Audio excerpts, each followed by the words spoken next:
며칠 전인가 어떤 어머니는 자기는 사기 결혼을 당했다 이렇게 얘기를 하시더라고요. 근데 우리 아들도 똑같이 나한테 사기를 치더라 이렇게 얘기를 합니다. 원래 입벌구라는 말이 있어요. 입만 벌리면 구라.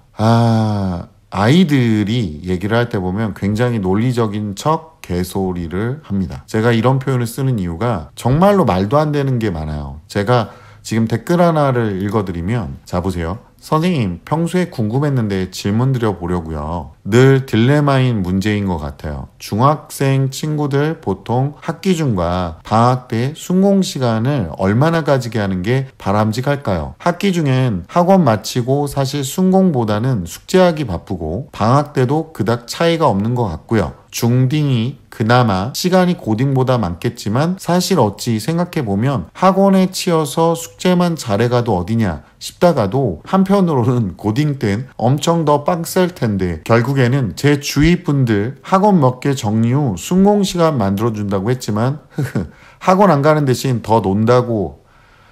진짜 그냥 중딩은 학기 땐 숙제만 잘해가고 방학 때 조금이라도 시간 되니까 순공 시간 만들 수 있을 것 같다는 생각. 엄만 이렇게 고딩까지 생각하는데 본인은 순공하려는 생각 1도 안 하는 아들.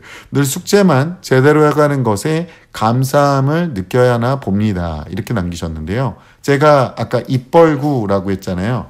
이 친구들 중에 순공 시간 얘기를 합니다. 제가 이런 얘기를 해볼게요. 숙제라는 건요, 목적과 도구를 준 겁니다. 그러니까 무슨 목적과 도구냐면요, 공부의 목적과 도구를 준 거죠.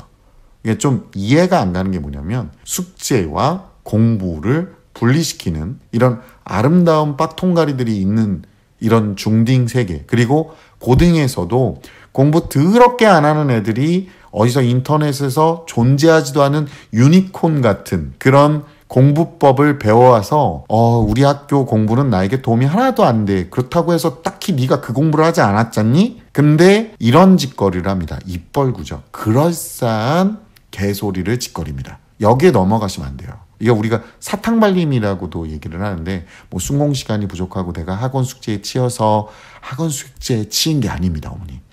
얘는 인스타고 쇼츠에 파묻힌 거지 학원 숙제에 취하진 않습니다.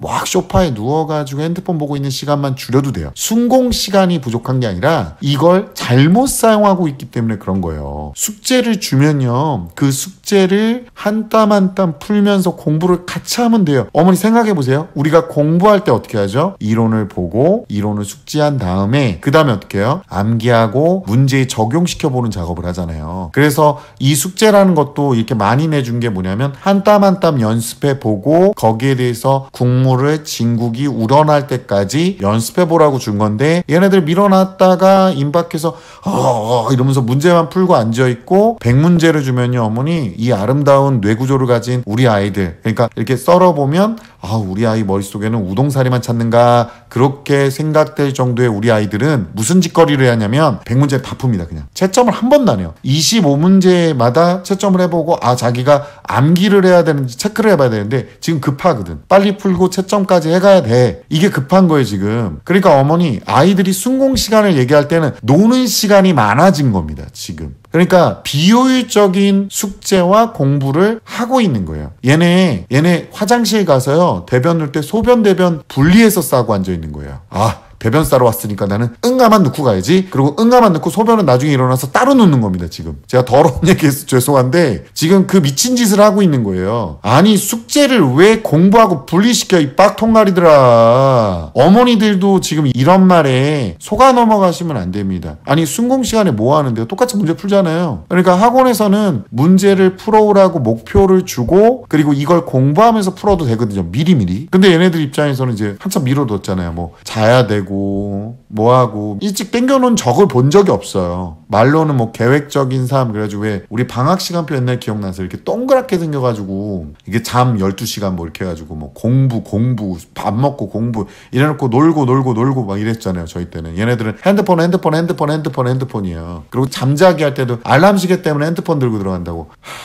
우리 아이들이 수면 부족을 일으키고 순공 시간이 부족한 건 다시 한번 말씀드리지만 쇼츠하고 릴스 보는 핸드폰 보는 시간 때문에 그렇습니다. 네, 다시 한번 말씀드리죠, 어머니. 이거는 분리하는 문제가 아니라 아이한테 정확하게 얘기를 해주셔야 돼요. 숙제와 공부를 분리하지 마. 아니, 너네 밥 먹을 때 밥 먹고 5분 뒤에 반찬 먹을 시간이 없어. 이거랑 똑같은 거라고 지금. 왜 그런 미친 짓을 해갖고 와. 어머님들, 아버님한테 한번 속았으면 됐지. 굳이 왜 자녀한테 한번 더 속으세요. 숙제가 많아서 공부할 시간이 없는 게 아니라 쳐놀아서 숙제도 버겁게 해가는 겁니다. 원래의 말했던 대로만 고지고대로 해가고 있는 겁니다. 아주 간단하죠. 숙제를 미리미리 시작을 하고 암기하고 틀린 거 찾아가면서 한 땀 한 땀 하면 숙제와 공부를 한꺼번에 처리할 수 있습니다. 다시 한번 말씀드립니다. 공부할 시간이 부족한 게 아니라 버리는 시간이 엄청나게